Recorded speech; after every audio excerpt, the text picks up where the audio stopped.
Graça, misericórdia e paz da parte de nosso Senhor e Salvador Jesus Cristo. Amém? Amém. Nós vamos ler um texto que está na primeira epístola de Paulo aos Coríntios, capítulo 15, e nós vamos ler do versículo 12 até o versículo 19.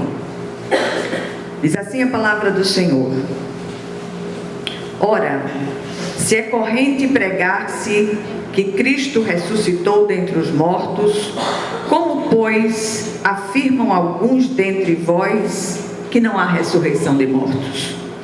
E se não há ressurreição de mortos, então Cristo não ressuscitou. E se Cristo não ressuscitou, é vã a nossa pregação e vã a vossa fé. E somos tidos por falsas testemunhas de Deus, porque temos asseverado contra Deus que Ele ressuscitou a Cristo, ao qual Ele não ressuscitou. Se é certo que os mortos não ressuscitam, porque se os mortos não ressuscitam, também Cristo não ressuscitou. E se Cristo não ressuscitou, é vã a vossa fé, e ainda permaneceis nos vossos pecados. E ainda mais, os que dormiram em Cristo pereceram. Se a nossa esperança em Cristo se limita apenas a esta vida, somos os mais infelizes de todos os homens. Amém? Vamos orar. Senhor nosso Deus e nosso Pai Celestial, graças te damos, Senhor, porque Jesus é a esperança viva de Israel, é aquele em quem depositamos toda a nossa confiança e esperança, na certeza absoluta que o Senhor tem nos sustentado e conduzido com a sua mão direita fiel. Louvamos e engrandecemos o teu santo nome, Senhor, e rogamos a ti que o Senhor venha falar aos nossos corações, que essa esperança viva seja impressa nos nossos corações no dia de hoje, que nenhum de nós saia daqui do mesmo modo, mas que sejamos profundamente ministrados pelo teu Espírito Santo e que tenhamos a nossa esperança renovada, não como uma mera expectação positiva, mas na certeza que a nossa esperança é uma pessoa e se chama Cristo, o amado de Deus. Fala conosco, porque o teu povo ouve, em nome de Jesus. Amém. Meus amados irmãos, esta semana não foi uma semana fácil, como não tem sido as últimas semanas e os últimos tempos para muitos de nós. E mais do que em qualquer outra época, nós precisamos olhar para o Cristo, esperar no Cristo, entregar ao Cristo aquilo que tem inquietado os nossos corações.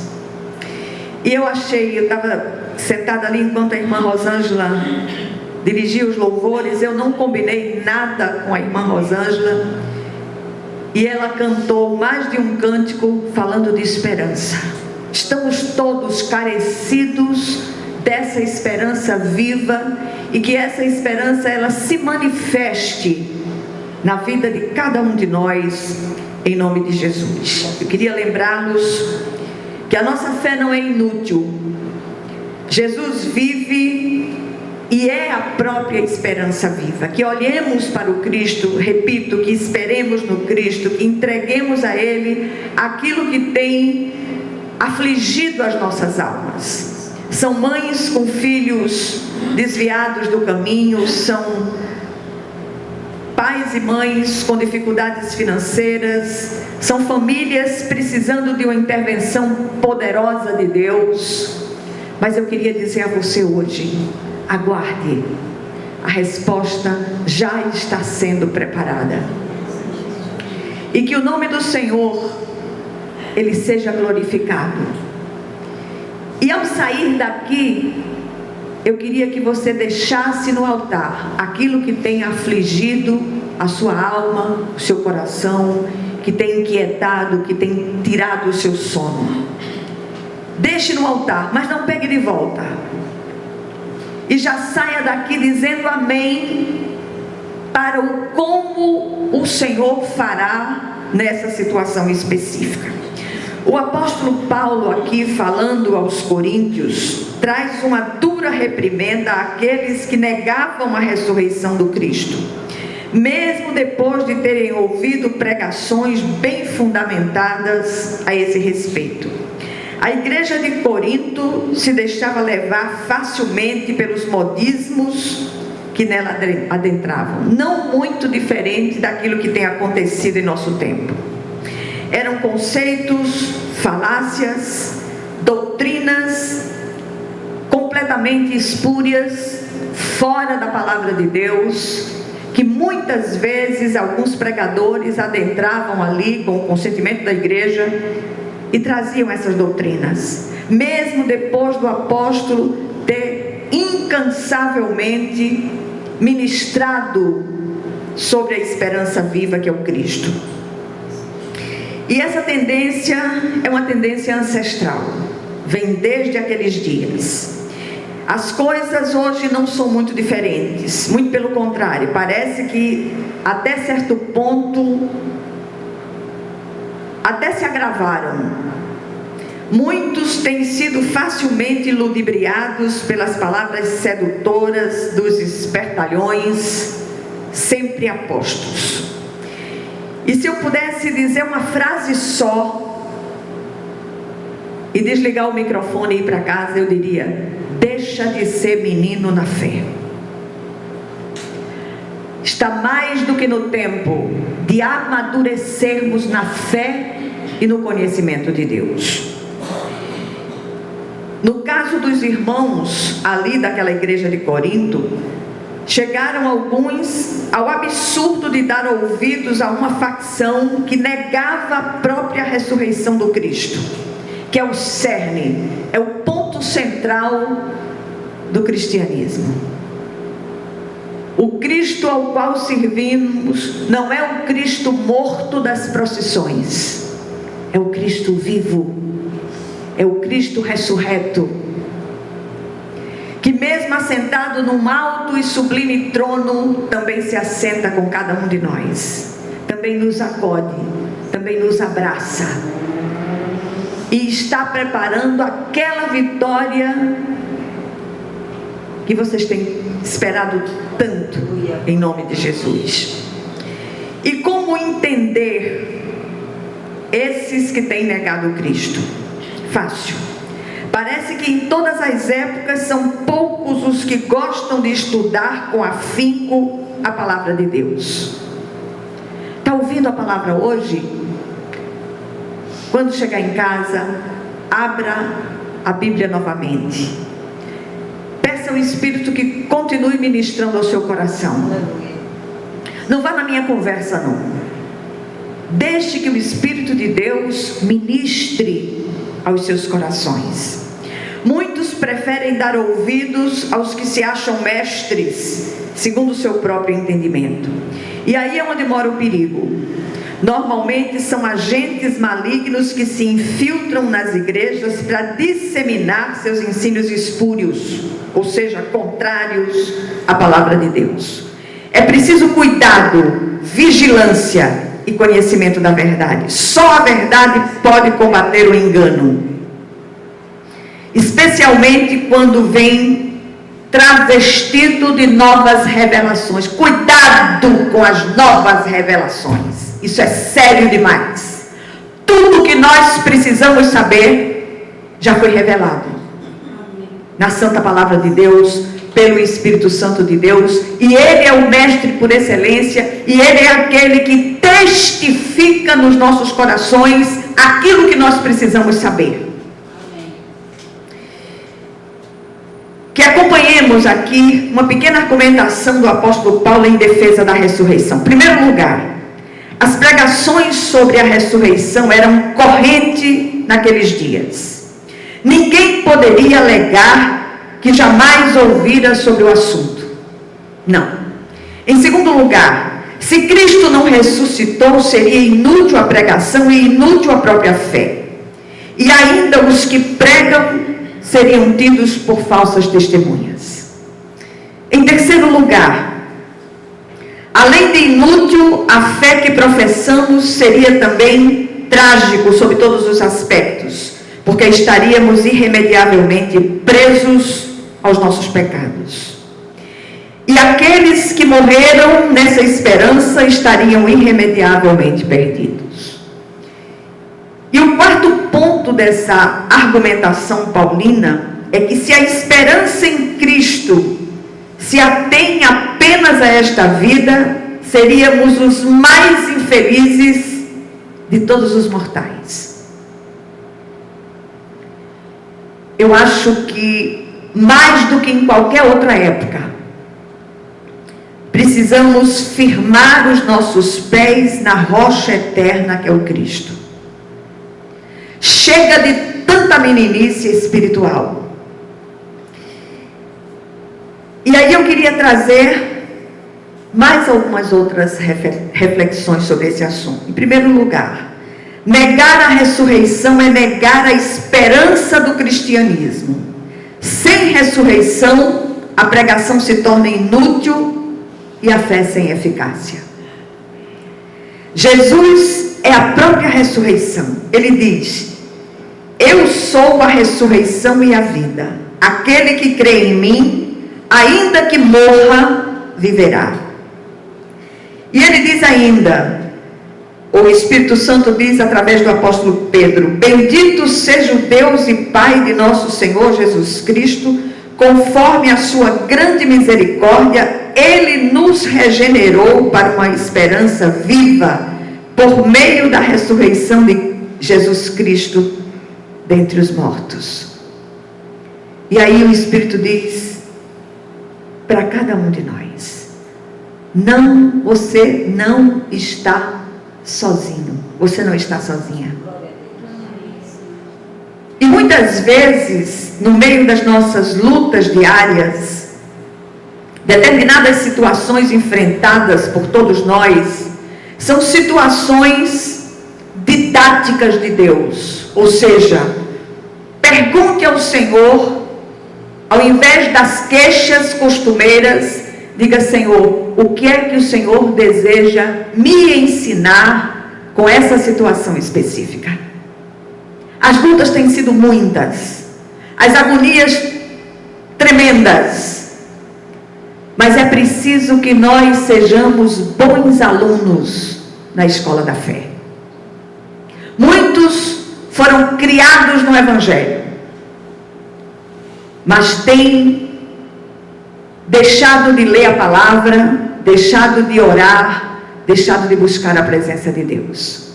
E muitos saem de um canto para outro, de uma igreja para outra, atrás dessas pseudo-revelações. E o coisa ruim, presta atenção a isso aqui, ele sabe exatamente a área específica que pode tocar você. E ele vai fabricar determinadas revelações, entre aspas, dizendo que essas revelações vêm da parte de Deus. Revelação da parte de Deus se cumpre. Hoje, amanhã, depois, daqui a 10, 20 anos, 100 anos, revelação de Deus se cumpre. Que nós sejamos aplicados em aprender aquilo que o Senhor deseja ensinar. Em segundo lugar, nesses dias em que muitos têm sido assolados pelos reveses da natureza, além dos múltiplos conflitos mundiais que a gente está vendo aí, resultando em muitas mortes, é oportuno parar e considerar todas essas coisas. A ressurreição é a grande nota de esperança para os que creem. Repito. E eu queria hoje que você saísse daqui com duas palavras na mente: esperança e ressurreição. E esperança com letra maiúscula, porque nós servimos ao Deus da esperança, aquele que está preparando a sua resposta, aquela resposta que tem sido clamada nas madrugadas, que tem sido buscada de todo o coração. Ninguém ficará sem resposta. Em terceiro lugar, Cristo vive e é o penhor, a garantia da nossa própria ressurreição. Ele vive, nós viveremos eternamente. Ele é as primícias dos que dormem, ou seja, Ele ressuscitou, nós ressuscitaremos. Em quarto lugar, o nosso Senhor e Salvador não é, repito, o Cristo morto das procissões, apresentado numa cruz, derrotado pela morte. Não. Ele venceu a morte. Sua cruz está vazia, repito. Seu túmulo está vazio. Ele ocupa soberano o seu trono nos mais altos céus. Havia naqueles dias provas incontestes de que ele realmente havia ressuscitado dos mortos. E Paulo fala sobre os que o viram ressurreto, inclusive ele próprio, que apareceu a Paulo no caminho de Damasco e se revelou a ele. Saulo, Saulo, por que me persegues? E a partir daquela visão de Deus, o apóstolo nunca mais foi a mesma pessoa. E ele diz: pois o que primeiramente lhes transmiti foi o que recebi, que Cristo morreu pelos nossos pecados, segundo as Escrituras, foi sepultado e ressuscitou ao terceiro dia, segundo as Escrituras, e apareceu a Pedro e depois aos 12, depois disso apareceu a mais de 500 irmãos de uma só vez, a maioria dos quais ainda vive, embora alguns já tenham adormecido. Depois apareceu a Tiago e então a todos os apóstolos. Depois destes, apareceu também a mim, como a um nascido fora de tempo. Que o Senhor, Ele avive a sua esperança. Há muitos desanimados no nosso meio. E o Senhor vive, não há razão para desesperança. Podemos crer no amanhã. O Senhor, eu repito, Ele está preparando a resposta de cada um de nós. Eu sei que está difícil demais, está difícil para todos nós, numa medida ou noutra. E eu glorifico demais ao Senhor, porque até aqui Ele tem nos sustentado, me sustentado com a sua mão direita fiel. Hoje seria meu aniversário de casamento. E difícil demais. E eu tenho compartilhado com a igreja aquilo que o Senhor tem feito na minha vida. Se não fosse o Senhor que tem estado a meu lado, aí eu vou entrar na parceria do versículo, tá certo? Eu já estava da marineira para dentro, 3 dias de viagem. Porque não teve nenhuma falta, nenhum vazio que me afetasse mais do que a partida do meu amado.